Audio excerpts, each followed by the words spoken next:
Bonjour, c'est Philippe de l'Atelier Entreprise. On se retrouve aujourd'hui pour évoquer 3 conseils clés pour maîtriser votre prise de parole en public. Une occasion se présente et vous devez prendre la parole. C'est la première fois, vous ne savez pas comment vous y prendre. Vous pensiez peut-être que parler devant les autres relevait d'un don naturel. Il n'en est rien. Il s'agit d'une compétence acquise par la technique et le travail. Pourquoi par exemple un commercial est meilleur après 6 mois d'ancienneté?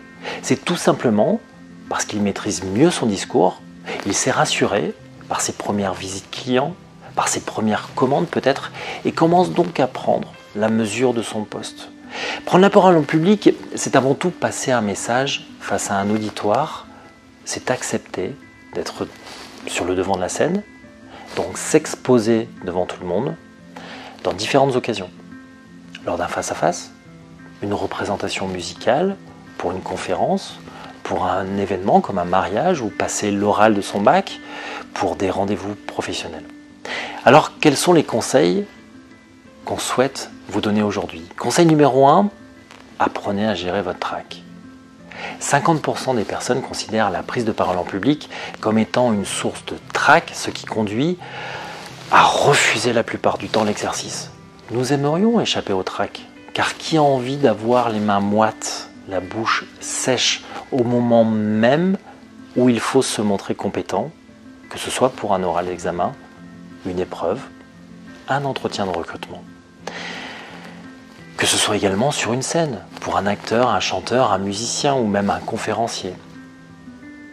Ou alors, lors d'un séminaire où tous les collaborateurs sont présents, une réunion avec un enjeu important, il y a quand même un dénominateur commun, le public.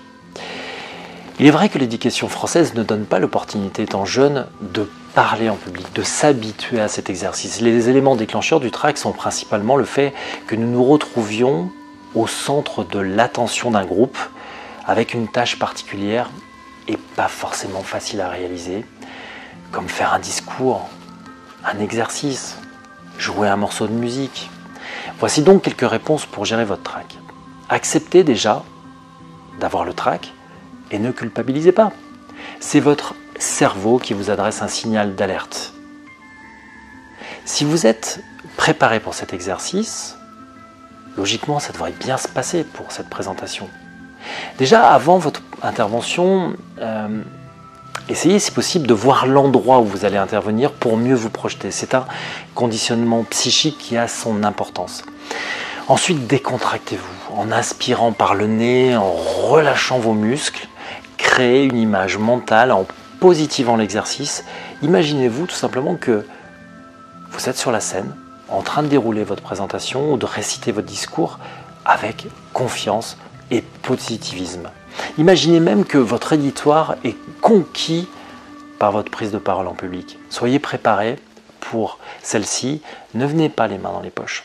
Une intervention au public se prépare et se répète. Conseil numéro 2, comment travailler votre discours? Une pièce de théâtre se compose d'actes et de scènes.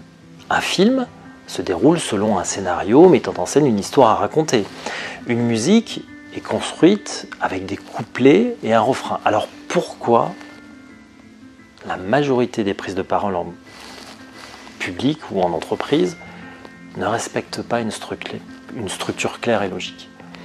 Vous pouvez avoir le message le plus inspirant, l'idée la plus brillante ou l'argument le plus incontestable, ils ne peuvent se suffire à eux-mêmes.